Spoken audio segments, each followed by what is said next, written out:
नमस्कार प्रेक्षको, hello doctor या प्रायोजित कार्यक्रमात मी डॉक्टर विनया पाटील आपल्या सर्वांचं मनपूर्वक स्वागत करते. प्रेक्षको, अनंत आमची ध्येयासक्ती अनंताना आशा असं म्हणतच बहुतेक मानवाचा जन्म होतो आणि त्यामुळेच अगदी रांगण्यापासून ते अगदी पुढे दोन पायावर उभे राहण्यापर्यंत आपण अनेक गोष्टी पादाक्रांत करत असतो.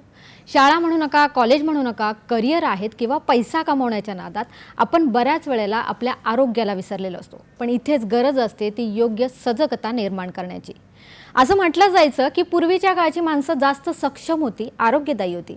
मैल चालणारी माणसं, डोंगर दऱ्या नदी पार करणाऱ्या माणसांना सुद्धा जितके आजार नव्हते तितके सध्याच्या काळात मात्र 1-2 जिने चढल्यावर, थोडं अंतर चालल्यावर, खुर्चीवर बसून काम करणाऱ्या माणसांना मात्र अनेक आजार होताना दिसते. यातच एक महत्त्वाचा आजार आपण घेणार आहोत. असं म्हटलं जातं की तुमचं वय झालं असं सांगत येतो तो आजार म्हणजे गुडघेदुखी. मग मुळातच हा आजार सध्याच्या काळात मात्र तारुण्यातच दिसून येतोय. मग हा आजार होण्यामागची कारणं काय आहेत?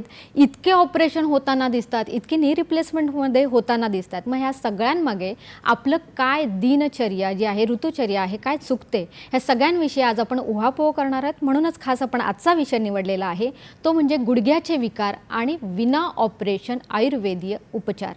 आपण पुन्हा ऐकूया गुडघ्याचे विकार आणि विना ऑपरेशन आयुर्वेदीय उपचार.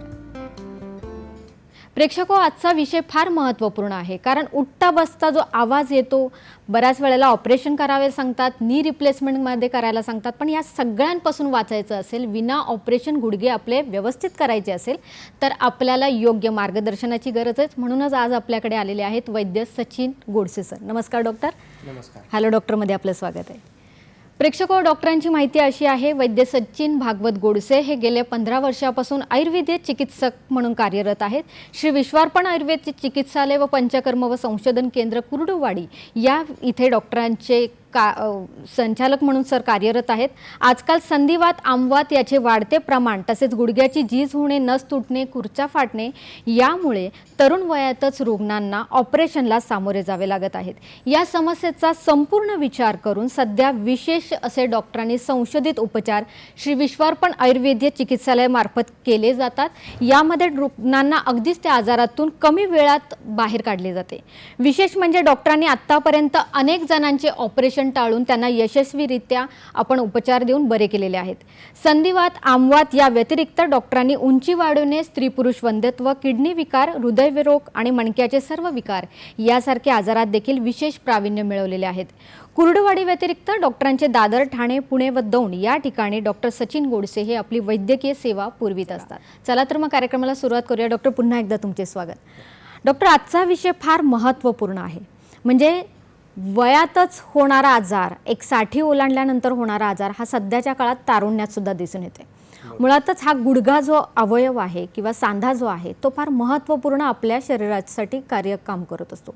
त्याची रचना कशी आहे आणि कार्य काय आहे? बरोबर. सांधा म्हणलं ना की सांधा म्हणजे 2 गोष्टी कोणत्याही एकत्र येणार. जसं 2 हाड असतील, 2 शिरा असतील, 2 स्नायू असतील. आपल्या गुडघ्याचा जर फक्त विचार करायचं म्हणलं तर त्या गुडघ्याच्यामध्ये 2 शिरा येतात, 2 स्नायू येतात, 2 हाडं येतात. म्हणजे मांडीतलं जे वरचं फिमर असं ज्याला म्हणलं जातं ते एक हाड येतं आणि खाली पायातून एक टिबिया म्हणून हाड येतं. हे 2 हाडं एकत्र येणं. त्याच्यासोबत काय येतं? शिरा असतील, कंडरा असतील, ज्याला लिगामेंट म्हणलं जातं, त्याबरोबर खुर्च्या, त्याला मिनिस्कस म्हणलं जातं आणि त्याच्या पुढं जाऊन जे सायनोव्हेल मेम्ब्रेन म्हणलं जातं, ज्याला गादी असं बोललं जातं. तर हे सर्व रचना आहेत हे एकत्र येत असतात. हे सगळं एकत्र येऊन आपला गुडघा हा तयार होत असतो. त्याच्यामुळेच आपण आपलं जे उठणं असेल, बसणं असेल, चालणं असेल, बोलणं असेल, खेळणं असेल किंवा रोजच्या ज्या दैनंदिन गरजा आहेत, उभा राहून स्वयंपाक करणं असेल किंवा टॉयलेटला बसणं असेल, हे सर्व गोष्टी जोपर्यंत व्यवस्थित गुडघा आहे तोपर्यंत हे सगळे चाललेले असतात. ह्या गुडघ्यामध्ये काय एक ठोकळपणे जर आपण पाहायला गेलं तर वरती फिमरचं हाड म्हणजे हाड असतं, वरती फिमर ज्याला म्हणलं जातं, खाली असतं टिबिया, त्यानंतर त्याच्यामध्ये दोन्हीच्या मध्ये असते ज्याला गादी असं बोललं जातं की जी झिजते. गादी झिजल्यानंतर जे सांगितलं जातं गादी झिजली, आता हे करावं लागेल, ते करावं लागेल. तर ती गादी म्हणजे मिनिस्कस असतात आणि ह्या 2 मिनिस्कस असतात. एक आतल्या बाजूने मिडेल म्हणलं जातं आणि बाहेरच्या बाजूने त्याला लॅटरल म्हणलं जातं. 2 लिगामेंट असतात त्यामध्ये. ह्या गुडघ्याची जी आपली हालचाल आहे ती अशी व्हावी, अशी किंवा अशी होऊ नये. म्हणजे तो व्यक्ती चालताना, पायऱ्या उतरताना लपक मारणे असं म्हणतात. म्हणजे पडू नये किंवा लपक मारू नये किंवा पडल्यासारखं किंवा तोल गेल्यासारखं वाटू नये ह्याच्यासाठी त्या जे लिगामेंट असतात ते कार्यरत असतात. त्याला एंटिरियर क्रुसेट लिगामेंट, पोस्टेरियर क्रुसेट लिगामेंट अशी 2 आणि साईडला 2 कोलॅटरल लिगामेंट असतात, ज्याला मिडेल आणि लॅटरल कोलॅटरल म्हणतात. एक पटेलाच्या आतमध्ये पटेलर लिगामेंट असतं. अशा पद्धतीने त्यामध्ये लिगामेंट असतात. आता साधा हा एवढा विचार का करायचा ह्याच्यामध्ये, आयुर्वेदिक तर अजून पुढं आहे. हा विचार काय करायचा की समजण्यासाठी आपण पाहूया की आतली गादी ज्याला म्हणलं जातं मिडेल मिनिस्कस, बाहेरची गादी ज्याला म्हणलं जातं लॅटरल मिनिस्कस. ह्या 2 गाद्या ह्याच्यामध्ये ज्यावेळी झीज व्हायला लागते, समजा की एक 10 mm आतली गादी आहे, 10 mm बाहेरची गादी आहे. समजा ही 10 mmच्या ऐवजी 8 mm झाली, म्हणजे झिजत गेली आणि 10 mm राहिली, तर थोडासा त्यामध्ये काय होतं, वेदना यायला लागतात, दुखायला लागतं, ठणकायला लागतं, असा त्रास व्हायला लागतो. मग इथं काय, ह्याला काय म्हणलं जातं की फर्स्ट स्टेज ऑफ ऑस्टिओआर्थरायटिस, म्हणजे पहिली अवस्था आहे की जी ऑस्टिओआर्थरायटिसची चालू झालेली आहे. दुसऱ्या स्टेजमध्ये काय होतं की साधारण 5 पर्यंत, हे समजण्यासाठी आपण घेतोय की 5 mm पर्यंत ती गादी झिजलेली आहे आणि इकडे समजा 10चा आहे 8 mm पर्यंत गेलेला आहे. म्हणजे काय झालं की आतली गादी ही 5 mm निम्म्यापर्यंत झिजत गेलेली आहे, इकडं 2 mm. ह्या ठिकाणी मात्र काय केलं जातं की पेशंटला उठणं बसणं, रोजचे जे दैनंदिन त्याचे जे कार्य आहेत त्यामध्ये अडथळा यायला लागतो. म्हणजे टॉयलेटला बसता येत नाही, जास्त वेळ उभा राहता येत नाही, पायऱ्या चढताना उतरताना पाय लपकतो, असं वाटतं तोल जातो की काय, ह्या तक्रारी येत जातात. आणि ह्याच्या पुढं ज्यावेळी ग्रेड 3 ऑस्टिओआर्थरायटिस म्हणलं जातं, तर त्या ठिकाणी काय होतं की ही जी आतली गादी आहे ती साधारण 5% म्हणजे 7-8% झिजते, म्हणजे 2-3% चांगली राहते. आणि इकडं लॅटरलची जी आहे ती साधारण 5% पर्यंत गेलेली असते, म्हणजे निम्म्यापर्यंत झिजलेली असते. अशा वेळी मात्र ऑस्टिओआर्थरायटिस म्हणलं जातं किंवा ग्रेड 3 ऑस्टिओआर्थरायटिस म्हणलं जातं. आणि इथं डॉक्टर लोक सांगतात की ह्या पेशंटला ऑपरेशनची गरज आहे. इथपर्यंत आपण का सांगितलं, तर ह्या स्टेजपर्यंत जरी आलं तरी आपण एवढी जरी झिजलेली असेल गादी तरीसुद्धा ती गादी परत तयार करता येते वयानुसार, आणि परत ती झीज आहे ती भरून काढू शकतो आपण. जे लिगामेंट टेअर असेल तर ते तिथून आपण भरून काढू शकतो. जसं एखादी जखम जुळवता आणता येते त्याच पद्धतीने, जसं हाड जुळून येत असतं त्याच पद्धतीने हे लिगामेंट पण जुळवून आणता येत असतं. त्याच पद्धतीने झालेली झीज आहे ही परत भरून काढता येत असते. ग्रेड 3 ऑस्टिओआर्थरायटिस जरी असेल, जरी ऑपरेशन सांगितलेलं असेल तरी सुद्धा आपण तिथपर्यंत पेशंटचं ऑपरेशन हे टाळू शकतो. हा झाला आधुनिकतेच्या दृष्टीनं किंवा समजण्याच्या दृष्टीनं विचार. पण ज्यावेळी आमच्याकडे एखादा पेशंट येतो की गुडघेदुखीचा आहे, गुडघा दुखतोय, ठणकतोय, त्रास होतोय, किंवा शेवटच्या स्टेजपर्यंत येतो की आता ऑपरेशन सांगितलंय, ह्याच्याशिवाय कुठं पर्याय नाही असं पण सांगितलेलं असतं त्यांना. तर अशा वेळी येतो त्यावेळी आम्ही काय विचार करतो की त्या पेशंटच्या शिरागत वात आहे, कंडरागत वात आहे, त्याचबरोबर मांसगत वात आहे, अस्थिगत वात आहे, मज्जागत वात आहे. ह्याचा अर्थ असा की पेशंट ज्यावेळी सांगतो की मला पाय आखडायला लांबवायला त्रास होतो, शिरागत कंडरागत वात असतो. पेशंट सांगतो की पायाला क्रॅम्प येतात, रात्री झोपेसुद्धा पायाला गोळा येतो आणि हे होतो, आखडला जातो, जखडला जातो आणि सर्व शरीरात तो वात पसरतो, मांसगत वात आहे. त्यानंतर पेशंट उठताना बसताना सांगतो कटकट आवाज येतो, त्यानंतर त्या ठिकाणी कटकीन आवाज येतो, शिर पहिल्यांदा चालताना थोडंसं दुखतं, चमकतं, आणि त्यानंतर परत चालायला लागल्यानंतर थोडंसं ह्याच्यामध्ये आल्यानंतर मुवमेंटमध्ये आल्यानंतर मग ते कमी यायला लागतं, किंवा थोडीशी हालचाल झाल्यानंतर योगासनं केल्यानंतर मग बरं वाटतं.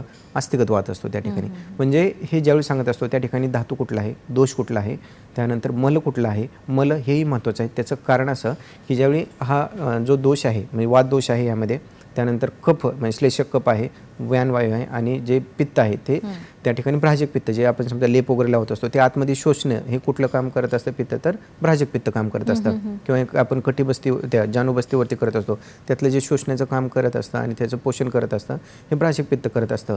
आणि सर्वात महत्त्वाचं मल, पुरुष मल. हे पुरुष मल का महत्त्वाचं आहे आपल्याला, की हाडाची झीज कशी भरून काढली जाते. बऱ्याच जणांच्या डोक्यात प्रश्न असतो की आयुर्वेदामध्ये बस्ती केली जाते आणि इथं हाडाची झीज भरून काढली जाते. तर तेही आता जाता सांगून जाईल मी की पुरुष धराकला आणि अस्थि धराकला. पुरुष धराकला म्हणजे पक्वशयात मोठ्या आतड्यामध्ये जी पुरुष धराकला आहे, ज्या ठिकाणी मल उत्पन्न होत असतो त्याच ठिकाणी अस्थि धराकला असते. आणि ह्या ठिकाणी जर पुरुष धराकला व्यवस्थित असेल तर अस्थि धराकला व्यवस्थित होणार आहे. त्यामुळे त्या ठिकाणी जर बस्ती दिली तर हाडाचं म्हणजे अस्थिचं पोषण होणार आहे. त्यामुळे झालेली झीज आहे ती हाडापर्यंत आपण भरून काढत असतो. अशा पद्धतीनं ह्या पाठीमागं तिथला दोष कुठला आहे, तिथला धातू कुठला आहे, तिथला मल कुठला आहे. त्यानंतर पेशंट पुढं गुडघा दुखतं असं सांगतो, पाठीमागं गुडघा दुखतं असं सांगतो, बाजूला साईडनं गुडघा दुखतं असं सांगतो, त्यानंतर बसून उठल्यानंतर चमकतंय अशा पद्धतीनं सांगतोय. तर ह्यानुसार त्याचं निदान बदलत असतं आयुर्वेदिक पद्धतीनं. कारण हे एवढं सांगोपांग विचार करण्याची काय गरज आहे. तर पेशंट आल्यानंतर फक्त आपण त्याचे वेदना कमी करणं आणि ह्याचं ऑपरेशन टाळणं एवढं दोनच नसतात. तर पेशंट आल्यानंतर त्याचं ऑपरेशन तर आपण ऑब्व्हियसली टाळतो, पण तो परत ज्यावेळी आपल्याकडून ट्रीटमेंट पूर्ण करून घेऊन जातो त्यावेळी तो उठला बसणं त्याचं व्यवस्थित व्हावं आणि विनासायास हसतमुखानं त्यानं चालत जायला पाहिजे. इथपर्यंत आपण त्याचा विचार करत असतो. नक्कीच. प्रेक्षक डॉक्टरांनी आपल्याला आयुर्वेदीय अनेक आपल्याला कारणं सुद्धा सांगितलेले आहेत की त्यामुळे डॉक्टर गुडघेदुखी कशामुळे होते. पण आपण सांगू शकतो की आपली दैनंदिन जीवनात सुद्धा अशी काही दिनचर्या आहेत ज्यामुळे आपल्याला गुडघेदुखी लवकर होताना दिसते. बरोबर आहे. आपण थोडक्यात त्याची कारणच पाहूया. कारण काय होतं आजकाल बऱ्याचदा की लहान वयापासून जे तसं तुम्ही सांगितलं आता सांगताना की लहान वयापासून ते उतर वयापर्यंत गुडघेदुखी आहे. पूर्वी कसं व्हायचं की वय झालं, म्हातारं झालं का असं विचारलं जायचं. पण आजकाल 10-12 वर्षाच्या मुलापासून ते 80-85 वर्षापर्यंत गुडघेदुखीचे पेशंट येत असतात. सर्वात महत्त्वाचं कारण तर असतंच की वय वाढलेलं आहे, त्यामुळे वात वाढलेला आहे आणि झीज झालेली आहे. हे झालं धातुक्षयजन्य. दुसरं असतं स्रोतरोगजन्य, जी 12-13 वर्षाची जी मुलं येतात किंवा मुली येतात. आपल्याकडे एक आता कुडळीतलं एक उदाहरण सांगेल मी तुम्हाला की साधारण 12-13 वर्षाची मुलगी होती ती, तर तिला बऱ्याच ठिकाणी औषध वगैरे झाली, गोळ्या झाली, गुडघेदुखीचा त्रास होता आणि दोन्ही गुडघे दुखायचे आणि सुजायचे. त्यानंतर MRI वगैरे केला तर आतमध्ये काय नव्हतं. मग तर त्यानंतर त्यांच्या ब्लडच्या टेस्ट झाल्या की रिपोर्ट वगैरे केला तर तोही नॉर्मल होता. मग त्यांनी बऱ्याच ठिकाणी औषध घेऊन स्टिरॉइडपर्यंत घेऊन त्यानंतर की त्यांना फरकच पडेना. मग आपल्या एका पेशंटने त्यांना सांगितल्यानंतर ते ज्यावेळी आपल्याकडे आले त्यावेळी त्या पेशंटची ही जी केली होती आमवाताची ज्यावेळी म्हणजे हे नव्हते, टेस्ट पॉझिटिव्ह नव्हती पण लक्षणे सगळी ही सामवाताची होती.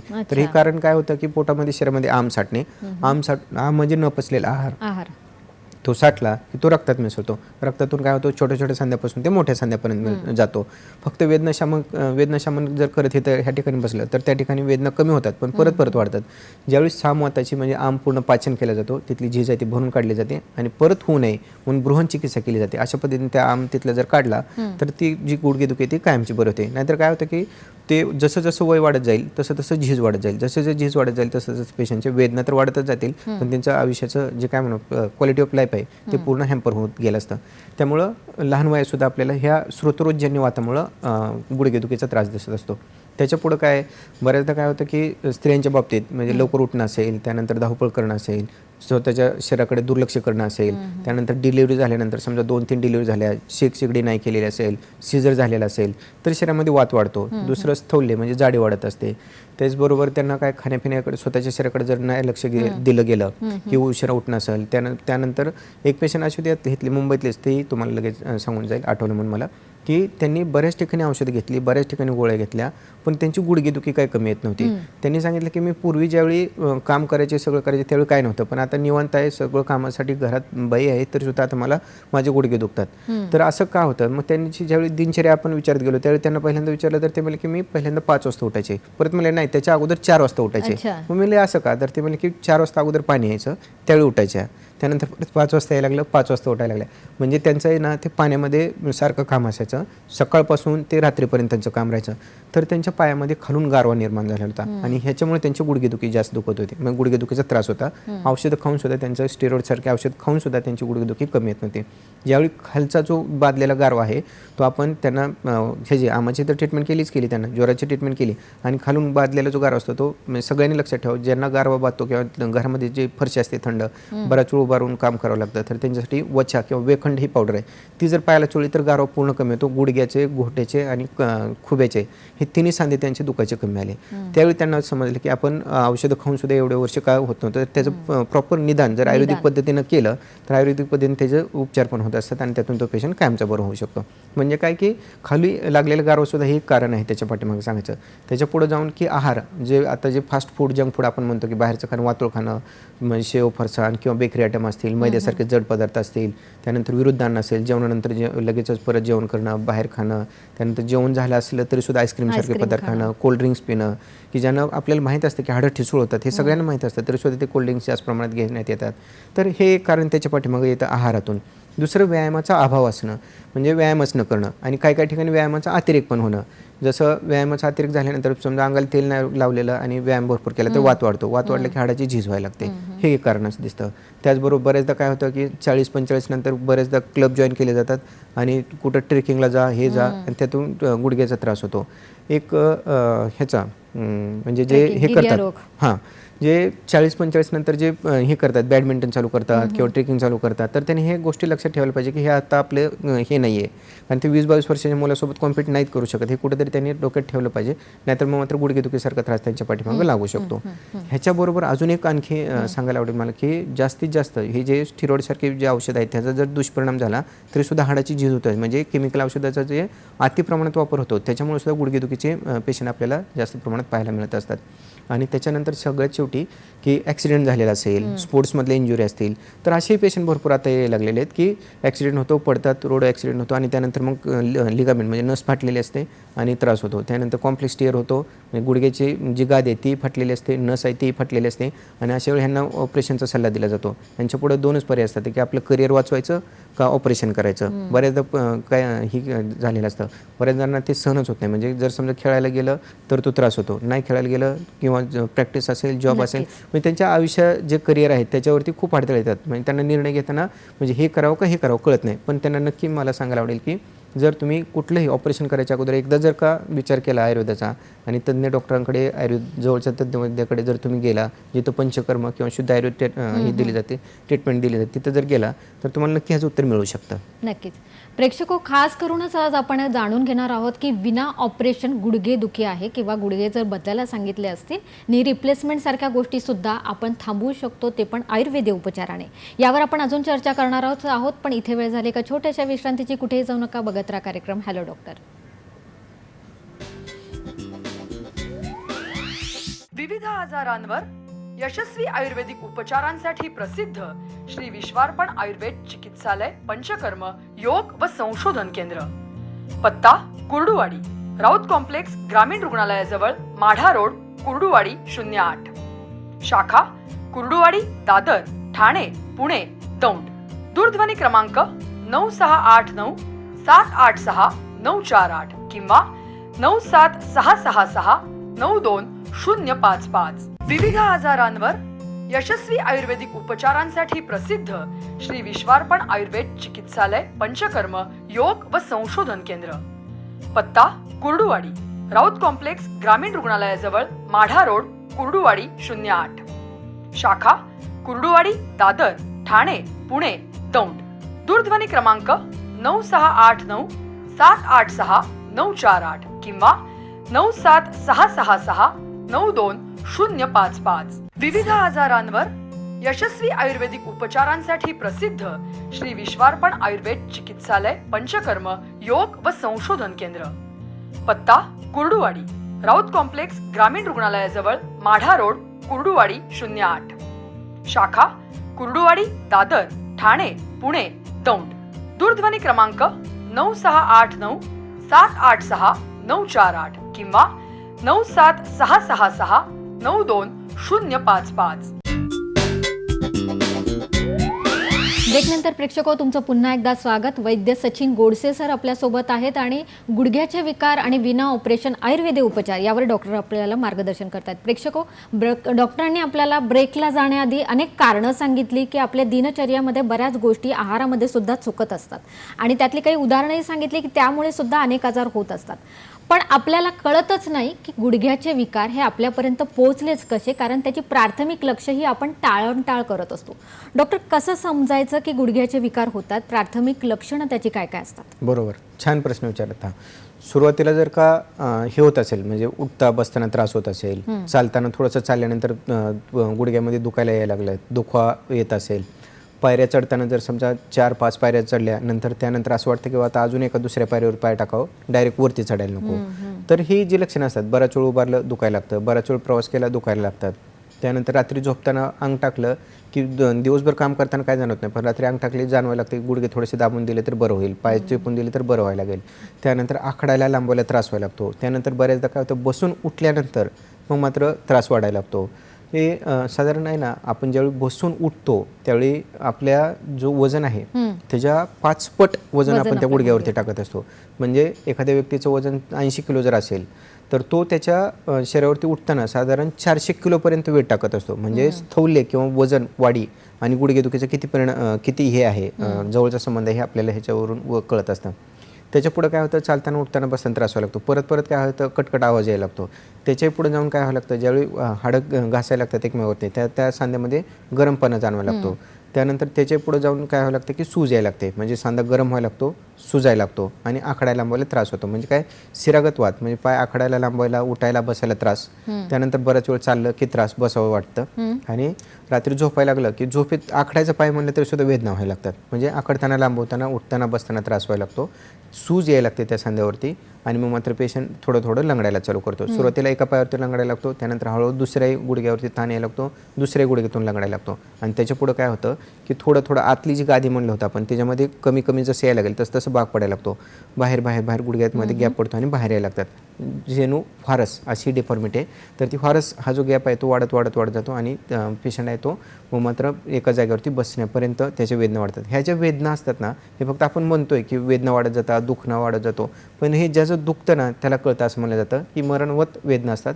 उठताना, बसताना, झोपताना कुठल्याही क्षणी त्या पेशंटच्या डोळ्यामध्ये पाणी येतं. इतपत ह्या वेदना त्या वाढत जातात आणि शेवटी अपंगत्व येतं, म्हणजे लंगडं व्हायला लागतं आणि कुठल्याही गोष्टीवरती दुसऱ्यावरती अवलंबून राहायला लागतं. अशा पद्धतीने ही लक्षणं ती वाढत जात असतात. नक्कीच. म्हणजे प्रेक्षक आपण समजून घेण्याची गरज आहे की जेव्हा आपल्याला प्राथमिक लक्षणं दिसतात त्याच वेळेला आपण जर डॉक्टर उपचार केले तर आपल्याला ते आजार पुढे होणार पण नाही बरोबर. आणि त्यामुळे आपण लवकर बाहेर येऊ शकतो. डॉक्टर, बऱ्याच वेळेला सध्याच्या काळात गुडघ्यांमध्ये झीज झाली आहे, वंगण कमी झालेलं आहे आणि अशा गोष्टी ऐकायला मिळतात. बरोबर. तर आयुर्वेदीय दृष्ट्या याच्यामध्ये सुद्धा आपल्याला उपचार करता येतात का आणि विना ऑपरेशन सुद्धा या सगळ्या गोष्टी घडू शकतात का? बरोबर. कारण बऱ्याचदा पेशंटला ज्यावेळी सांगितलं जातं की आता तुम्हाला हे झीज झालेली आहे, ह्या झीज आता तुम्हाला गादी औषधावरती काय होणार नाही, तुम्हाला वेदनाशामक औषध देऊन आता आम्ही कंटाळलेलो आहे आणि तुम्हाला आता ऑपरेशन करावं लागेल. त्यावेळी पेशंट आमच्याकडे येतो आणि त्या पेशंटच्या मनात काय असतं, ही गादीची झीज कशी भरून काढणार, ही नस आहे ती कशी काढणार. तर तुम्हाला एक उदाहरण सांगतो, म्हणजे ह्याच्या पाठीमागचं लॉजिक आहे ते तर सांगेलच मी तुम्हाला. म्हणजे आयुर्वेदिक पद्धतीने त्याचं निदान कसं केलं जातं, त्याची ट्रीटमेंट कशी केली जाते हे तर नक्की सांगेल मी तुम्हाला. पण हे कसं होऊ शकतं हे तुम्हाला एक साधं उदाहरण सांगतो की आपल्यातले एक डॉक्टर म्हणजे त्या ज्या होत्या त्या शिक्षक होत्या. साधारण 55च्या आसपास त्यांचं वय. त्यांचा मुलगा डॉक्टर, त्यांची मुलगी डॉक्टर, त्यानंतर त्यांची सून डॉक्टर आणि जावई डॉक्टर, म्हणजे घरात 4 डॉक्टर होते त्यांच्या. हे मला सांगायचं कारण आहे की एवढे डॉक्टर असताना सुद्धा त्यांचे गुडघेदुखीचा त्रास वाढत वाढत वाढत गेला होता. त्यानंतर पेशंट ज्यावेळी ते गुडघे दुखत होते, कंबर दुखत होते, मान दुखत होते, एका हातातून त्यांच्या मुंग्या येत होत्या, एवढं त्रास होता आणि त्यांचा हट्ट होता की बाबा मला ऑपरेशन करायचं नाही आहे. डॉक्टरांनी सांगितलं होतं की झीज झालेलं आहे, वाढत गेलेलं आहे, आता ऑपरेशन करावं लागलं. एका गुडघ्याचं झालं, दुसऱ्या गुडघ्यात झालं, मणक्याचं सांगितलं त्यांना त्रास आहे, तुम्हाला मणक्यात पण हे आहे, गॅप आहे, त्यानंतर मानेच्या मणक्यामध्ये पण गॅप आहे, झीज आहे, इथपर्यंत त्यांना सांगितलेलं होतं. पण त्यांचं एकच हट्ट की मी औषधावरती करेल, मला ऑपरेशन करायचं नाही, हा त्यांचा हट्ट होता. ज्यावेळी त्यांना समजलं, दवाखान्यामध्ये आल्या, त्यानंतर त्यांना चेक केलं मी. चेक केल्यानंतर त्यांना सगळा वात जो होता तो पूर्ण शरीरामध्ये त्यांच्या वात होता. त्यानंतर त्यांचं दीपन करणं, पाचन करणं, त्याच्यानंतर त्यांना अनुलोमन करणं, त्याच्यानंतर बस्ती करणं, तिक्तक्षराच्या त्यांच्यामध्ये बस्ती केली आपण आणि त्याच्यानंतर अपुनर्भव चिकित्सा म्हणजे बृहन चिकित्सा केली. अशा पद्धतीने त्यांची ज्यावेळी ट्रीटमेंट केली आपण त्यावेळी त्यांच्या म्हणजे गुडघ्याची जी गादी आहे ती झीज तर भरून निघाली. झीज भरून निघाली हे कसं कळलं आपल्याला, तर पहिला MRI आणि नंतरचा MRI साधारण 6 महिन्यानंतर पहिल्यांदा त्यांचा ठणका कमी आला. त्याच्या साधारण 3 आठवड्यामध्ये त्यांचा वेदना ठणका आहे तो कमी आला. फक्त मानेचा, कमरेचा नाही, गुडघ्याचा सगळाच त्यांचा ठणका कमी आला. म्हणजे असं बसलं तरी त्यांना जो ठणका येत होता, सूज येत होती ती कमी आली. त्याच्यानंतर अंगाची कणकणी सारखी राहायची ती कणकणी म्हणजे ताप त्यांचा कमी आला. त्याच्यानंतर उठताना बसताना सूज कमी आल्यामुळे हालचाल व्यवस्थित व्हायला लागली आणि त्याच्यानंतर जे आखडताना लांबवताना जो त्यांना त्रास होता तो कमी येत गेला. जी नस आहेत त्या लवचिक व्हायला लागल्या. त्यानंतर बसायला येणं, मांडी घालायला येणं ह्या गोष्टी त्यांच्या व्हायला लागल्या आणि त्याच्यानंतर त्यांच्या वेदना त्या कमी होत गेल्या. म्हणजे रक्त, मांस, मेद आणि अस्थि धातूपर्यंत आपण साधारण 4 ते 5 महिन्यापर्यंत त्यांना औषधं दिली आणि त्यानंतर त्यांचं उठणं, बसणं, चालणं व्यवस्थित व्हायला लागलं. ह्यांचं ज्यावेळी व्यवस्थित झालं त्यावेळी त्यांचे आपल्या ठाण्याच्या ओपीडीमध्ये त्यांचे नातेवाईक आले. तर त्यांचे नातेवाईक जे आले होते त्याही शिक्षिका होत्या. नक्कीच डॉक्टर, थोडंसं मध्ये थांबवते मी तुम्हाला. तुमच्यासाठी एक फोन आलेला आहे. चेतना कोरे बोलतायत आपल्याशी गडचिरोली इथून. नमस्कार चेतनाजी, आपला प्रश्न विचारा. हॅलो चेतनाजी, आपल्या टीव्हीचा आवाज बंद करा आणि आपला प्रश्न सलग विचारा. सर, मी चेतना कोरे बोलत आहे गडचिरोलीवरून. बोला. मी 22 वर्षाची आहे. माझ्या पायातून कटकट आवाज येतो, तर तो समोर मला त्रास होऊ शकतो का? गुडघ्यातून आवाज येतो? हा, दुखत वगैरे नाही, पण गुडघ्यातून आवाज येतो. वजन अंदाजे आपलं? माझं वजन 50 किलो आहे. 50 किलो. ठीक आहे, धन्यवाद चेतना.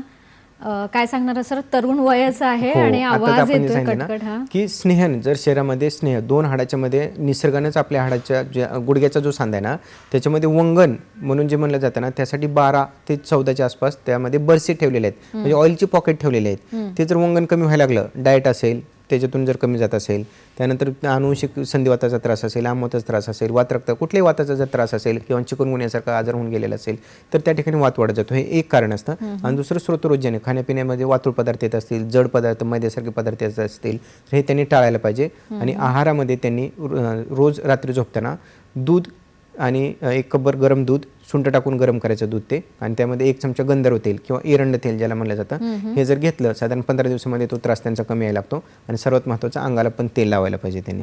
अंगाला तेल लावणं, तिळतेलाचा अंगाला अभ्यंग करणे आणि आंघोळ करणे. कारण असं म्हणलं जातं, अभ्यंगम आचरेत नित्यम सा जरा श्रम वाता दृष्टी प्रसाद पुष्ट्यायु सुत्वक स्वप्न दाढकृथा. म्हणजे फक्त शरीराला जर का तेल लावलं आणि आंघोळ केली तर सगळं शरीर आपलं हे त्वचेसहित म्हणजे मजबूत होतं आणि हाडा ती मजबूत होतात, आयुष्याचं वर्धन होतं. श्रम वात म्हणजे जो म्हातारपणी वात वाढणार आहे तो वात कमी होतो. श्रम जे शारीरिक श्रम झालेले आहेत ते कमी होतात. आणि ते फक्त गुडघ्याचीच नाही तर सर्व शरीरातली जी हाडा जी कटकट आवाज येतो तो आवाज आहे तो बंद होत असतो वाढलेल्या वातामुळं. ते त्यांचं उत्तर झालं. नक्कीच. हां, तर आपण जे मगाशी सांगत होतो की त्यानंतर परत ठाण्याच्या ओपीडीमध्ये त्यांचे एक नातेवाईक आले, ते रिलेटिव्ह आले होते, ते लेडीज पेशंट होत्या. आणि त्यांना ज्यावेळी आपण चेक केलं तर त्यांना सेम त्रास की गुडघ्याचं एक ऑपरेशन जास्त त्रास होता, दुसऱ्याचा कमी त्रास होता, त्या गुडघ्याचं ऑपरेशन करायचं होतं. पण ज्यांना आपण त्यावेळी त्यांना ट्रीटमेंट दिली, त्यानंतर त्यांची असे सेम पद्धतीनं पोटातली औषधं दिली, बस्ती केली, जानू बस्ती केल्या, आणि त्यानंतर त्यांचा त्रास आहे तो कमी होत त्यातून ते बाहेर पडले. मग त्यांनी साधारण 4 महिन्यानंतर आम्हाला सांगितलं की डॉक्टर, आमच्या मिस्टरांना जर अगोदरच आणलं असतं तर बरं झालं असतं, कारण त्यांनी एका गुडघ्याचं ऑपरेशन केलेलं आहे, त्याच्यासाठी त्यांना खूप त्रास होता म्हणून ते गव्हर्नमेंट जॉबमध्ये होते. 2 वर्ष अगोदर VRS घेतला, ऑपरेशन केलं, कारण जाणं येणं त्यांना एवढं मरणोत वेदना होत्या की त्यांनी शेवटी निर्णय घेतला की ऑपरेशन केला आणि त्या एका गुडघ्याचं ऑपरेशन केलं. पण त्यानंतर एका गुडघ्याचं कमी आलं, पण हे दुसऱ्या गुडघ्याचं परत आता चालू झालं. पण त्यांना त्यातून जो आलेला अनुभव होता त्याच्यामुळे ते म्हणत होते की आता दुसऱ्या गुडघ्याचं ऑपरेशन करायचं नाही. आणि ह्यांचं मिसेसचं तर दोन्ही गुडघ्याचं दुखत होते, त्यामुळे त्यांना असं होतं की म्हणजे काय करायचं, ऑपरेशन नाही केलं तर वेदना वाढतात, नाही करावं तर हे त्रासदायक आहे ते. म्हणजे ह्याच्यात अडकले होते. ज्यावेळी आपल्या त्या पहिल्या पेशंटने ज्यावेळी त्यांना सांगितलं त्यावेळी 1, 2, 3 पेशंट ॲट अ टाइम त्यातून बाहेर काढू शकलो. की ज्यांचं ऑपरेशन झालेलं होतं त्यांच्या मिस्टरांनी, हे तर झालं आपलं, म्हणजे मिस्टरांचं जे ऑपरेशन झालं होतं त्यांचं दुसऱ्या गुडघ्याचं ऑपरेशन तर टाळलंच, पण ज्या ऑपरेशन झालेला जो गुडघा होता त्याच्यामधल्या ज्या वेदना होत्या, त्रास होता, आकडा लांबायला त्रास यायचा, क्रॅम्प यायचं, आवाज यायचं, ह्या सर्व गोष्टीतून त्यांना आपण वेदना मुक्त आणि पूर्ण त्या त्रासातून बाहेर काढू शकलो. फक्त आयुर्वेदिक पद्धतीने निदान करून त्यांची ट्रीटमेंट केली. नक्कीच.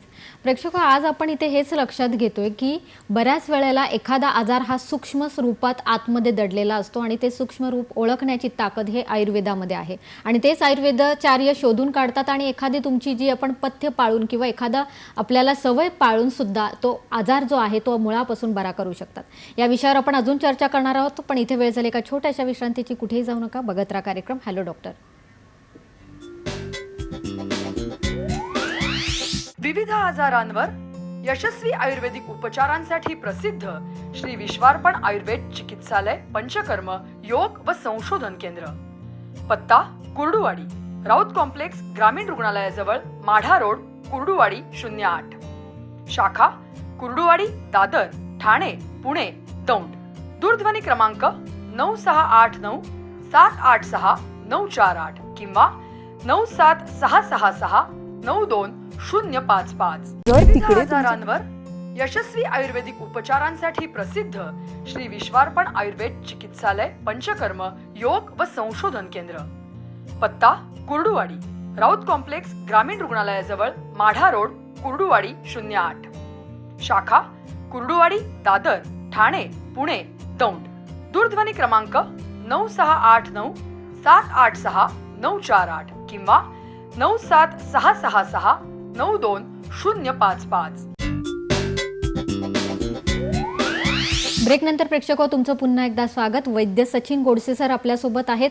गुडघ्याचे विकार आणि विना ऑपरेशन आयुर्वेदिक उपचार यावर डॉक्टर आपल्याला मार्गदर्शन करतात. प्रेक्षक, बऱ्याच वेळेला आपल्या अगदीच दिनचर्येमधल्याच गोष्टी चुकत असतात. डॉक्टर, तुम्हाला एक असा प्रश्न आहे की आपण सध्याच्या काळात अगदी मांडी घालून बसत नाही, जेवतानाही त्याचा वापर तितका करत नाही. आता सुद्धा आपण खुर्चीवर बसलेलो आहेत आणि खूप चालतोय. चप्पलचे म्हणजे आपण म्हणू शकतो की त्याचे जे प्रकार आहेत ते बदललेले आहेत. या सगळ्यांमुळे सुद्धा गुडघेदुखी जास्त प्रमाणात आलेली आहे का? बरोबर आहे. अति कष्ट करणं, अति चालणं, अति व्यवहार करणं, परिश्रम करणं, जसे कंपनीतले जॉब असतो, मशीनवरती वर्क असतं, दिवसभर उभा राहून असेल, स्त्रियांच्या बाबतीत असेल, सकाळी संध्याकाळी 2 तास 3 तास उभा राहून स्वयंपाक करणं असेल, ह्या गोष्टी त्याच्यामध्ये येतच असतात. आपण आता जे बसलेलो आहे गुडघ्यावरती आसन, तर ते आसन हे चुकीचं आहे. पण आयुर्वेदात सांगितलेलं आहे की जाणूतुल्य, म्हणजे ह्याच्या लेवल त्याच्यावरती जर असेल तर मग मात्र त्रास होतो. पाय लोंबकळून सोडत असेल तर सुद्धा त्रास व्हायला लागतो. ह्याचं कारण काय आहे की वात आहे तो वाढायला लागतो. वात जसं जेवढं जास्त वाढायला लागेल तेवढं हाडाची झीज वाढायला लागते. जेवढी झीज वाढायला लागेल तेवढं हाडाचं दुखणं ते वाढायला लागतं. म्हणजे सांधेदुखीचा त्रास आहे तो व्हायला लागतो. हे बऱ्याचदा कोणाच्यात आपल्याला दिसून येत असतं की साध्या छोट्या छोट्या गोष्टी असतात की एक पेशंट सांगतो मी तुम्हाला, म्हणजे कळेल की असं का होतं. पुण्याच्या ओपीडीमध्ये आपल्या एक बेंगलोरहून पेशंट आले होते. त्यांना गुडघेदुखीचा त्रास होता आणि फक्त दुसरं काय होतं की स्थौल्य, म्हणजे जाडी वाढलेली होती. मग त्यांनी त्या ठिकाणी एक्सरे झालेला होता, त्यांचा MRI झालेला होता की खूप गॅप काय नव्हता. म्हणजे जी होती झीज जी म्हणतो आपण, ऑस्टिओआर्थरायटिसची जी ग्रेड होती ती 2nd ग्रेडमध्ये होते. त्यांना असं काय खूप त्रास व्हायला पाहिजे असं नाही, पण वजन वाढलेलं होतं, स्थौल्य होतं आणि त्रास होत होता. मग त्यांनी वजन कमी केलं, साधारण 10 ते 12 किलोच्या आसपास त्यांनी वजनही कमी केलं होतं, तरी त्यांच्या गुडघेदुखीमध्ये काही फरक पडत नव्हता. त्यांना गोळ्या औषधं खावीच लागायची, ठणका आहे तो चालायचा त्यांचा म्हणजे राहतच होता. रात्री झोपेत जरी असेल तर त्यांना ठणका होता. मग ज्यावेळी आपल्याकडे आले, ज्यावेळी त्यांना चेक केलं तर त्यावेळी त्यांना त्रास होता तो आर्श, म्हणजे मूळव्याधाचा त्रास होता. आणि वातज आरशामध्ये हे जे लक्षण आहे गुडघेदुखीचे ते सांगून ठेवलेलं आहे आयुर्वेदामध्ये. वातज आरशाची ट्रीटमेंट, गुडघेदुखीची त्यांची ट्रीटमेंट केलीच आपण, म्हणजे वाताची ट्रीटमेंट केली, अनुलोमन केलं, दीपन केलं, पाचन केलं, बृहण केलं. त्याचबरोबर आरशाची ज्यावेळी ट्रीटमेंट केली त्यावेळी त्यांची समूळ गुडघेदुखीही गेली आणि वजन आहे त्यांचं हे कमी आलं, म्हणजे आटोक्यात आलं.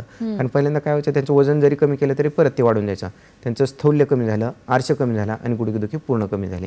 म्हणजे लक्षण एकीकडे असते, आजार एकीकडे असतो आणि त्रास एकीकडे होत असतो. अशा वेळी सुद्धा आयुर्वेदिक पद्धतीने त्याला पेशंटला काय झालं, लक्षण काय घेऊन आलाय आणि मूळ आजार कुठला आहे ते जर शोधलं तर त्याची जी ट्रीटमेंट होत असते ती पूर्णतः होत असते. म्हणूनच आपण असं बऱ्याचदा म्हणतो की शास्त्र बदललं, त्याचे ज्या लिमिटेशन असतात त्या बदलतात, त्यामुळे त्याचे रिझल्ट पण बदलतात. ज्यावेळी ते डॉक्टर सांगतात की हे खूप झिजले, आता ह्याच्यावरती ट्रीटमेंट नाही, एक दृष्टीने त्यांचं बरोबर पण आहे.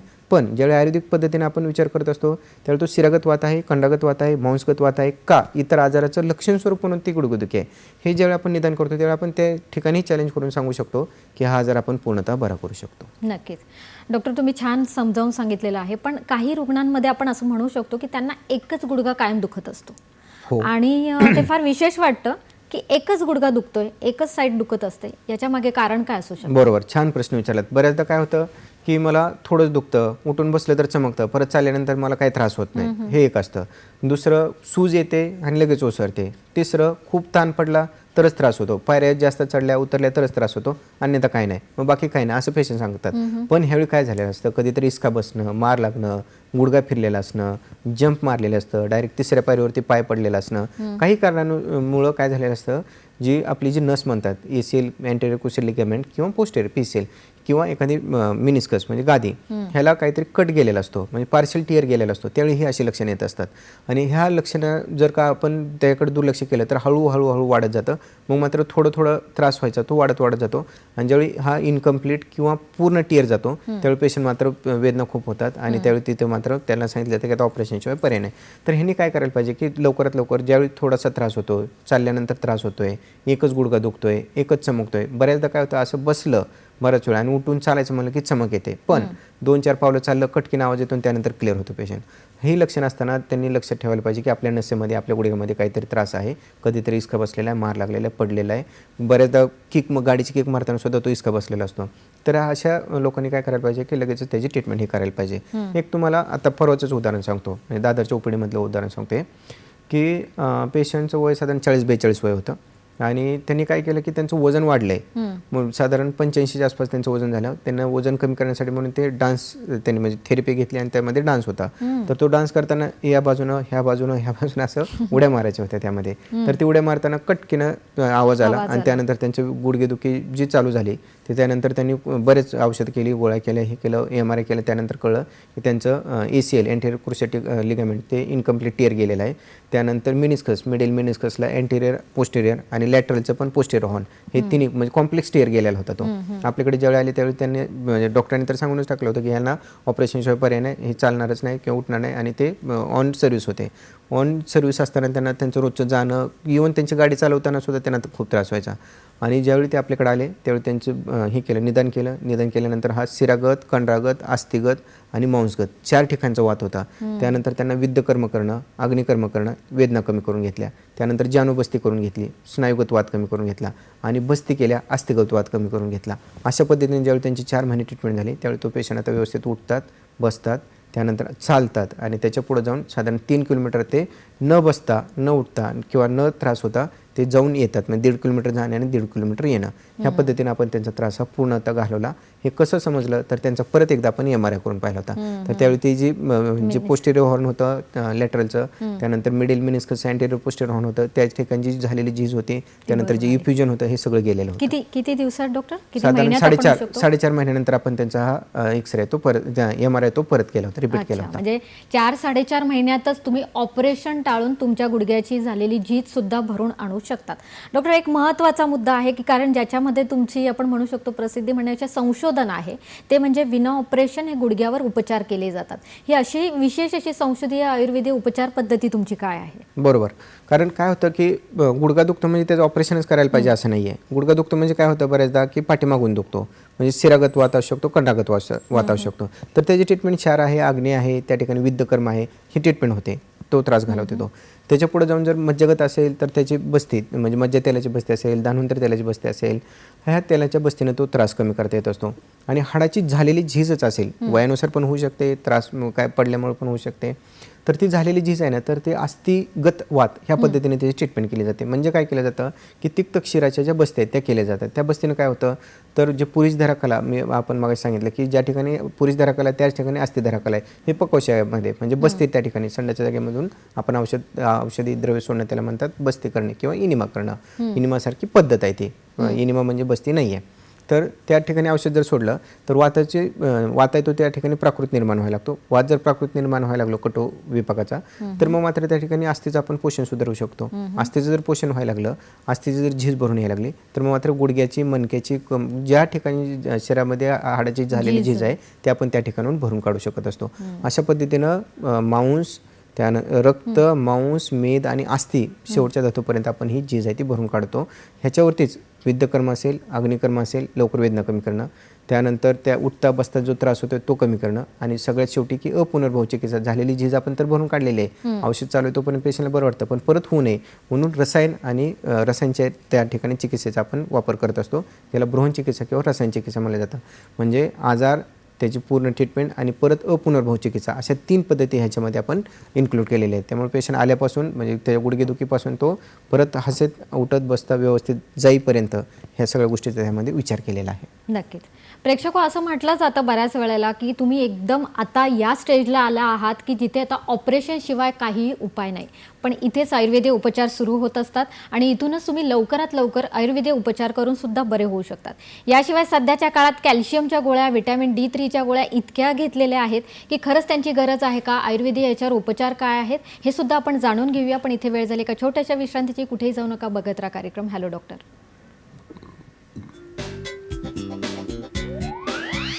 विविध आजारांवर यशस्वी आयुर्वेदिक उपचारांसाठी प्रसिद्ध श्री विश्वार्पण आयुर्वेद चिकित्सालय, पंचकर्म, योग व संशोधन केंद्र. पत्ता कुर्डुवाडी, राऊत कॉम्प्लेक्स, ग्रामीण रुग्णालयाजवळ, माढा रोड, कुर्डुवाडी 08. शाखा कुर्डुवाडी, दादर, ठाणे, पुणे, दौंड. दूरध्वनी क्रमांक 9689 786 948 किंवा 97666 92 विविध आजारांवर यशस्वी आयुर्वेदिक उपचारांसाठी प्रसिद्ध श्री विश्वार्पण आयुर्वेद चिकित्सालय, पंचकर्म, योग व संशोधन केंद्र. पत्ता कुर्डुवाडी, राऊत कॉम्प्लेक्स, ग्रामीण रुग्णालयाजवळ, माढा रोड, कुर्डुवाडी 08. शाखा कुर्डुवाडी, दादर, ठाणे, पुणे, दौंड. दूरध्वनी क्रमांक 9689 786 948 किंवा 97666 92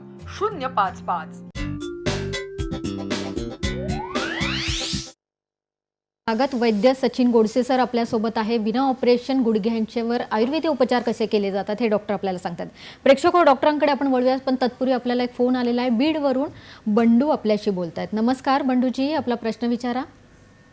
हॅलो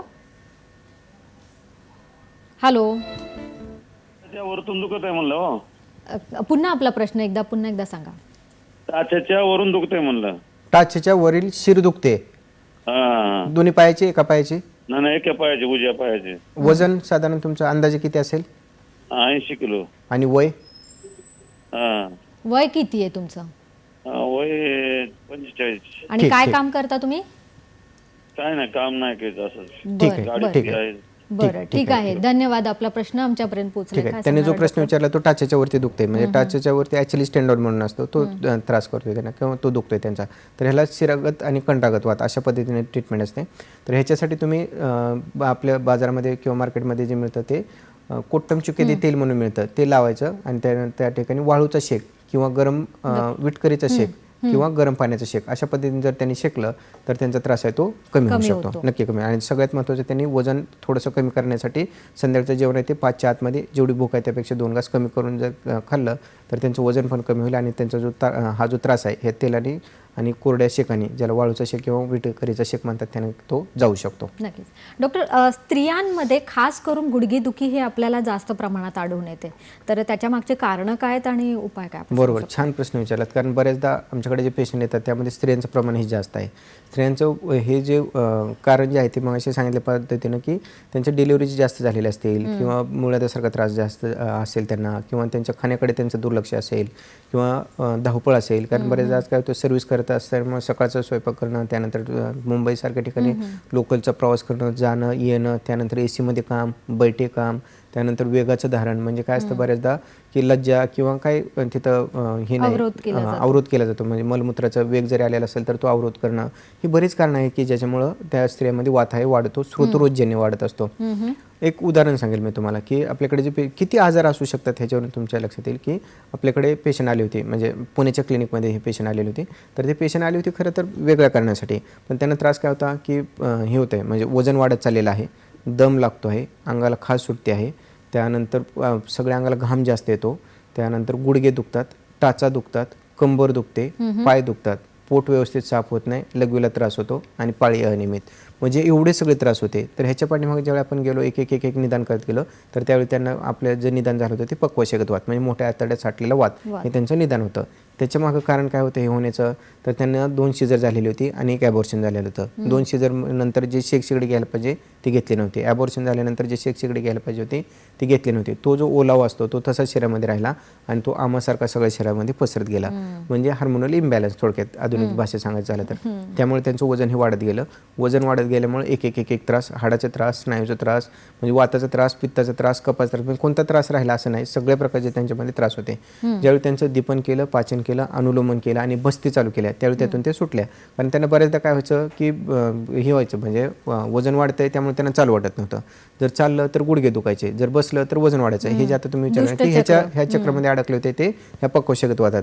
ह्याच्यातून बाहेर पडण्यासाठी त्यांनी बऱ्याचदा प्रयत्न केले होते. वजन कमी केलं तर ते दुपटीनं वाढायचं, व्यायाम केला तर झीज वाढायची, त्यानंतर उपवास केला तर वात वाढायचा, परत अजून दुखणं वाढायचं, म्हणजे अशा पद्धतीने त्यांनी प्रयत्न करून पाहिले होते. पण ज्यावेळी त्यांची बस्ती झाली, वात कमी झाला, त्याचवेळी त्यांच्या शरीरातली अतिरिक्त जी चरबी आहे ती कमी करू शकलो. त्याचं कारण असं होतं की खाल्लेलं साधं जरी अन्न असेल तर त्याचं रूपांतर चरबीत होत होतं. ॲक्च्युली आपल्या खाल्लेल्या अन्नाचं रूपांतर व्हायला पाहिजे रक्तामध्ये. तर हे अपचित मेद आहे तो त्यांचं वजन वाढत होता. त्यामुळे ती जी प्रक्रिया आहे की खाल्लेल्या अन्नातून रूपांतर हे रक्तातच व्हायला पाहिजे ते बंद केलं. अतिरिक्त वाढत चाललेली चरबी ती बंद झाली. त्यानंतर झालेली चरबी ती आपण बस्तीनं, लेखन बस्तीनं त्यांची सगळी पूर्ण केली. त्यानंतर भ्रूण बस्ती, तिक्त शरीराच्या बस्ती केल्या आणि त्यांचा वाताचा म्हणजे गुडघेचा, कमरेचा, त्यानंतर टाचेचा सर्व त्रास आहे तो आपण घालवू शकलो.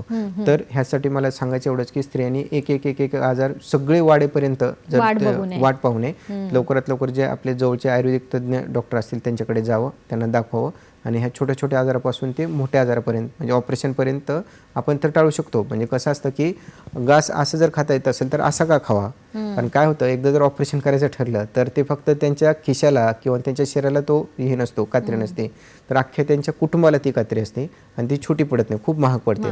त्यामुळं जसं ह्याच्यात म्हणतात ना की टेलरला पण म्हणतात की 2 वेळा माप घ्या आणि एकदा काटा, तसं म्हणजे थिंक ट्वाईस आणि देन म्हणजे पहिल्यांदा 2 वेळा विचार करा मग कृती करा. तसं तुम्ही कुठलंही ऑपरेशन करायचं असेल तर त्याच्या अगोदर 2 वेळा विचार करा, एकदा तज्ज्ञ आयुर्वेदिक तज्ज्ञाचा सल्ला घ्या आणि मगच तुम्ही तो विचार करा. कारण काय आहे की बऱ्याचदा ऑपरेशन आपण हे टाळू शकतो. नक्कीच. आणि ऑपरेशन केल्यानंतर सुद्धा बऱ्याच वेळेला दुसऱ्या आजारांना सुद्धा सामोरं जावं लागतं डॉक्टर. त्याच्यावर सुद्धा आपण चर्चा करूया. पण आपल्याला एक फोन आलेला आहे. विवेक बोलतायत आपल्याशी कल्याण इथून. नमस्कार विवेकजी. हा बोला. नमस्कार विवेकजी, आपला प्रश्न विचारा. प्रश्न. हॅलो. हॅलो. हा बोला, आपला प्रश्न विचारा. हा मॅडम, तुमचा प्रोग्राम दर शुक्रवारी बघतो. छान संकलन असतं तुमचं, स्पेसिफिकली तुमचं संकलन चांगलं असतं. धन्यवाद सर. आणि दुसरं मला हे म्हणायचं होतं की मला एक विशिष्ट प्रॉब्लेम असा आहे की जास्त करून माझे गुडघे मागच्या बाजूला दुखतात. दोन्ही गुडघे का? हा, दोन्ही गुडघे. आणि सकाळी उठेपासून कंबर दुखते, मग उठल्यानंतर मुवमेंट चालू झाली कंबर दुखी थांबून जाते माझी, पण गुडघे मागच्या बाजूला दुखतात. आणि दुसरा प्रश्न असा आहे, हे जे मालिश करतात, मालिश करणारे गुडघ्यांना विविध तेलांनी, त्याचा काही उपयोग होतो का? वय फक्त वय आपलं किती सांगा. आहे तुमचं? माझं वय आहे 95. सॉरी, वजन आहे 95 आणि माझं वय आहे 66 आहे. ठीक बरं. ठीक ठीक समजलं. धन्यवाद विवेकजी, आपला प्रश्न आमच्यापर्यंत जरूर पोहोचला. डॉक्टर त्यांनी काय जे सांगणार सांगितलं ते आता? बरोबर सांगितलं. पाठीमागच्या जर साईडला दुखत असेल तर हा त्रास जो असतो तो त्यांचा शिरागत आणि कंडागत वात आहे. ह्याचा अर्थ काय की अस्थी म्हणजे हाडाची झीज होत चाललेली आहे. हाडाची आपलं शरीर जे बॅलन्स करत असतं किंवा शरीर जे वजन घेत असतं ते हाडावरती असतं. हाडाची झीज व्हायला लागली, दोन्हीच्या मध्ये घासायला लागलं, गादी कमी झाली तर तो जो पाठीमागच्या जे शिरा असतात त्या कडक व्हायला लागतात, आकडायला लांबायला त्रास होतो आणि त्या दुखायला लागतात. हे त्यांचं कारण म्हणजे अस्थिगत वात. आणि दुसरं सामवाताचे त्यांनी एक लक्षण सांगितलं की कंबर पण दुखते आणि पाठीमाग दुखतं. तर ह्याच्यासाठी त्यांनी साधं औषध जे आहे ते म्हणजे त्रिफळा आणि गुळवेल ह्या दोन्हीचा काढा करून रात्री झोपताना जर घेतलं, त्यासोबत त्रिफळा गुळ जर घेतलं तर हा त्यांचा त्रास कमी होईल. आणि साधं तिळ तेल त्यांनी कमरेला लावावं आणि गरम पाण्याने आंघोळ करावी. अशा पद्धतीने जर घेतलं तर त्यांचा त्रास कमी होतो. आणि त्याच्यानंतर बृहन म्हणून तिळाचे लाडू असतील, मेथीचे लाडू असतील किंवा हळीवाचे लाडू असतील, ज्याला आपण जे म्हणतो ना की कॅल्शियम खायला पाहिजे, कॅल्शियम गोळ्या खायलाच पाहिजे, तर नाही. आयुर्वेदामधले किंबहुना हे नॅचरल जे सोर्स आहेत, तिळाचे लाडू असतील, मेथीचे लाडू असतील आणि हळीवाचे लाडू असतील, हे नॅचरल सोर्स ऑफ कॅल्शियम आहेत. त्यांनी जर खायला चालू केलं तर इथून पुढे होणारी झीज थांबेल. आणि त्यांचंच नाही, सर्व जे ऐकतात त्यांच्यासाठी हे जर 3 लाडू खायला चालू केलं, हिवाळ्यामध्ये जरी खायला चालू केलं तरी सुद्धा होणारी गुडघ्याची झीज हे थांबेल. आणि झालेली जी गुडघ्याची झीज आहे किंवा कुठल्याही सांध्याची झीज आहे किंवा मणक्याची झीज आहे ती भरून निघायला ह्या 3 लाडूंनी मदत होत असते. नक्कीच, पण यात नियमितता पाहिजे. डॉक्टर त्यांनी अजून एक प्रश्न विचारला की मालिश करून फायदा होतो का? आणि जो आपण व्हिटॅमिन D3 साठी ज्या गोळ्या घेतो तर त्याऐवजी सुद्धा तुम्ही काही उपाय सांगाल का? बरोबर. उन्हात बसणं आणि आता मी 3 लाडू सांगितले हे नॅचरल सोर्स आहेत कॅल्शियमचे, त्यामुळे त्याची काही गरज नाही. आणि दुसरं त्यांनी जे विचारलं की मालिश केलं तर त्यामध्ये काय अजून थोडासा बारकावा असतो की तेल तिथं चालू शकतं, पण कोणतं एकतर कोट्टमचे कधी किंवा महाविषग्रपसारखं तेल तिथं त्या ठिकाणी चालू शकतं. दुसरं जर मालिश केले तर मग मात्र तिथं होत नाही, फायदा होत नाही. कारण सूज असेल आणि वरून जर मालिश केली किंवा झीज असेल आणि वरून जर मालिश केली तर मात्र त्रासदायक होऊ शकतं आणि सूज आहे ती वाढत असते. ज्यावेळी आम आतल्या शरीरातल्या सांध्यातला कमी होतो त्यावेळी मग मात्र मालिशचा त्यांना त्या ठिकाणी फायदा होईल. तर आता सध्या मालिश न करता कोरडा शेक ते करू शकतात. बस एवढंच करू शकते. नक्कीच. डॉक्टर, आता सर्वसामान्य लोकांसाठी तुम्ही काय सांगणार आहात की आहार कसा असला पाहिजे, आपले व्यायाम कुठले असले पाहिजे? अति व्यायाम सुद्धा आपल्याला त्रास देऊ शकतो. बरोबर. सकाळी लवकर उठायला पाहिजे, त्यानंतर अंगाला तेल लावायला पाहिजे आणि मग मात्र व्यायाम करायला पाहिजे. चालणं असेल, फिरणं असेल हे व्हायला पाहिजे. त्यानंतर जे आहार आहे तो माफकच असायला पाहिजे. सकाळचं जेवण 9 ते 1च्या दरम्यान, संध्याकाळी 5 ते 7च्या दरम्यान. आणि जे बाहेरचं आपण म्हणतो fast food, junk food, vada असेल, समोसा असेल, फरसाण असेल, वांगा असेल, बटाटा असेल, हे सगळे वातुळ आहेत. गवार असेल, हे सगळे वातुळ पदार्थ हे टाळायला पाहिजे. मैद्यासारखे जे जड पदार्थ आहेत, बेकरी आयटम असतील, खारी टोस्ट बिस्किटपासून ते पिझ्झा बर्गरपर्यंत जे जड पदार्थ आहेत ते टाळायला पाहिजे. त्याच्याबरोबर जे जड पदार्थ आपण मिक्स करून खातो, साबुदाणा असेल, खिचडी असेल किंवा दही भात, दूध भात, हे मिक्स करून जे खातो, जे शरीराला पचायला जड आहेत, त्याच्यातून शरीरामध्ये आम निर्माण होतो आणि सांधेदुखीचा, संधिवाताचा हा त्रास व्हायला लागतो. त्यामुळे ह्या गोष्टी त्यांनी टाळायला पाहिजे. आणि घ्यायला काय पाहिजे, वरण भात, भाजी भाकरी अशा पद्धतीचं साधं जेवण आहे ते त्यांनी घ्यायला पाहिजे. हे जे सांगितले मेथीचे लाडू असतील, हळीवाचे लाडू असतील, त्यानंतर ह्याचे आपण जे काय म्हणतो मेथी, हळीव, त्यानंतर जिरे असेल, त्या ह्याच्या पद्धती आपले जे घरगुती उपाय म्हणतो ना आपण, तर ह्याच्यातूनच ते त्यांचा त्रास आहे तो कमी होत असतो. डिंक लाडू असतील, ड्रायफ्रूट कोणते आहे त्याच्यातूनही त्यांना त्रास आहे तो त्यांचा कमी होऊ शकत असतो. मेथी बियाचे लाडू असतील तर ते त्यांनी जर खाल्ले तर त्यांचा त्रास आहे तो ह्या गुडघ्याचा आहे तो त्रास व्हायला कमी येतो. फक्त तीळ आणि गुळ जर रोज सकाळी खायला चालू केलं तर सुद्धा गुडघ्याची झीज आहे ती कमी होत असते. त्यानंतर हे झाले औषधाचा भाग झाला. तर ह्यांनी सगळ्यात महत्त्वाचं काय करायला, माफक प्रमाणात त्यांनी व्यायाम करायला पाहिजे आणि शरीराची सगळ्यात महत्त्वाची एकदा तरी शुद्धी करून घ्यायला पाहिजे. जे आपण म्हणतो ना, बस्ती करून घेणं किंवा वमन करून घेणं, विरेचन करून घेणं, ह्या पद्धतीने वर्षातून एकदा जर शरीराची शुद्धी केली तर शरीरामध्ये वात वाढत नाही, आणि जर वात नाही वाढला तर झीज वाढत नाही. आणि सगळ्यात महत्त्वाचं, जर शरीराची शुद्धी झाली तर म्हातारपण उशिरा येतं, म्हणजे लवकर येत नाही. त्याच्यामुळे जो आपण म्हणलं की साहचर्याश्रम वात हा म्हणजे वात आहे तो उशिरा यायला लागतो, आणि त्यांच्या हाडाचं जे हे आहे, रोजच्या रोज व्यवस्थित जर व्यायाम झाला तर त्यांच्या हाडाची जी लवचिकता आहे ती व्यवस्थित राहत असते, आणि त्या लवचिकता जर व्यवस्थित राहिली तर मग आखडायला, लांबवायला, उठायला, बसायला त्यांना तो त्रास होणार नाही. सगळ्यात महत्त्वाचं ह्याच्याबरोबर आणखी सांगायला मला आवडेल की कुठलेही हे करत असताना, म्हणजे कुठलाही व्यायाम करत असताना त्याचा अतिरिक्त तर व्हायला नाहीच पाहिजे, आणि एकदम कमी, म्हणजे बसूनच आहे, दिवसभर बैठे काम आहे, सकाळी पण घरातून बाबा त्या ऑफिसला जायचं असेल तर गाडी असते, दिवसभर ऑफिसमध्ये वरून AC आहे, त्यानंतर रात्री परत संध्याकाळी येताना घरी गाडीमध्येच बसून येतात, तिथेही AC आहे, त्याच्यानंतर जेवण करायचं, त्यानंतर TV पाहायची आणि लगेच झोपायचं. ही जी दिनचर्या आहे ही सुद्धा चुकीची आहे. म्हणजे अति व्यायाम करणं हेही चुकीचं आहे, आणि व्यायामाचा अभाव असणं हेही गुडघेदुखीचं एक सर्वात महत्त्वाचं कारण आजकाल आपल्याला पाहायला मिळत असतं. सुवर्णमध्ये आपल्याला साधता आला पाहिजे. बरोबर. डॉक्टर, एक थोडासा असा वेगळा प्रश्न, आपल्याकडे वेळ कमी आहे, पण बऱ्याच वेळेला अनुवंशिकता या आजारांमध्ये दिसते. आजींना आहे, आजोबांना आहे, किंवा वडिलांना आहे, आणि म्हणून येणाऱ्या मुलांमध्ये सुद्धा असते. इथे सुद्धा आयुर्वेदिक उपचार आपल्याला छान उपयोग देतो. बरोबर आहे. तर ह्याच्यासाठी काय केलं जातं तेही सांगून जातं की ज्यावेळी संधिवातासारखं असेल, आमतासारखं असेल, गुडघे झिजलेले असतात, लहान लहान मुलांची जे गुडघ्याची झीज आपण पाहतो, किंवा अनुवंशिक जेनू व्हायरस, जेनू व्हल्गस ह्यासारखे आजार असतात, फॉटस्पाईनसारखे आजार असतात, तर ह्यांच्यामध्ये पुढं होऊ नये म्हणून काय केलं जातं, बीज संस्कार नावाचा जो हे आहे संस्कार आहे, किंवा बीज संस्कार नावाची जी ट्रीटमेंट आहे ती केली जाते. म्हणजे आईवडिला दोघांची शुद्धी करून घेणं, दोघांचीही शुद्धी करून घ्यायची, आणि त्याच्यानंतर त्यांना गर्भधान करण्यासाठी सांगायचं, आणि त्याच्यानंतर मासोनुमासिक म्हणजे पहिल्या महिन्याचं, दुसऱ्या महिन्याचं, तिसऱ्या महिन्याचे ही जी हाडाची उत्पत्ती होत असते ती 6व्या-7व्या महिन्यात होत असते, अस्थिची उत्पत्ती. तर त्या ठिकाणापर्यंत पहिल्या महिन्याचं, दुसऱ्या महिन्यात मासोनुमासिक जे काढ आहेत ते त्या ठिकाणी दिले जातात. म्हणजे पहिल्यांदा हे करून घ्यायचं, बीज संस्कार करून घ्यायचे दोघांच्यामध्ये, दोघांची शरीराची शुद्धी करून घ्यायची, गर्भधान करून घ्यायचं, आणि त्यानंतर पूर्ण 9 महिने गर्भिणी चिकित्सा करायची, आणि त्याच्यात झाल्यानंतर त्यांना प्रसूतीची तिला द्यायची, आणि त्या मुलाला जे आहे ते सुवर्ण प्राशनच्या संस्कारापासून ते 16व्या वयापर्यंतचे जे आयुर्वेदिक पद्धतीने सांगितलेले संस्कार आहेत ते जर केले तर आई वडील दोघांना जरी गुडघ्याचा त्रास असेल, दोघांनाही जेनू व्हायरस, जेनू व्हल्गस सारखे अनुवंशिक दोष असतील तर ते मुलामध्ये येत नाहीत. नक्कीच. प्रेक्षको, असं म्हटलं जातं prevention is better than cure, कारण प्रतिबंध करणंच हे आजाराचं पहिलं आपल्याला पाऊल आहे. आणि म्हणूनच आपण आज बघितलं आहे की आपण जर वेळीच उपचार केले तर ऑपरेशनसारख्या गोष्टी टाळता येतील. पण ज्यांना ऑपरेशनची गरज पडलेली आहे त्यांना सुद्धा या आपण आयुर्वेदिक उपचारातून अगदी बरे करू शकतो, ते पण विना ऑपरेशन. डॉक्टर, तुम्ही इथे आलात आणि आम्हाला गुडघेदुखीबद्दल, विना ऑपरेशन आपण गुडघेदुखी कशी बरे करू शकतो, नी रिप्लेसमेंट कशी टाळू शकतो, यावर आम्हाला छान मार्गदर्शन केलं. त्याबद्दल आमच्या प्रेक्षकांतर्फे, हॅलो डॉक्टर तर्फे आणि दूरदर्शनतर्फे मी आपले आभार मानते. नमस्कार. नमस्कार. धन्यवाद.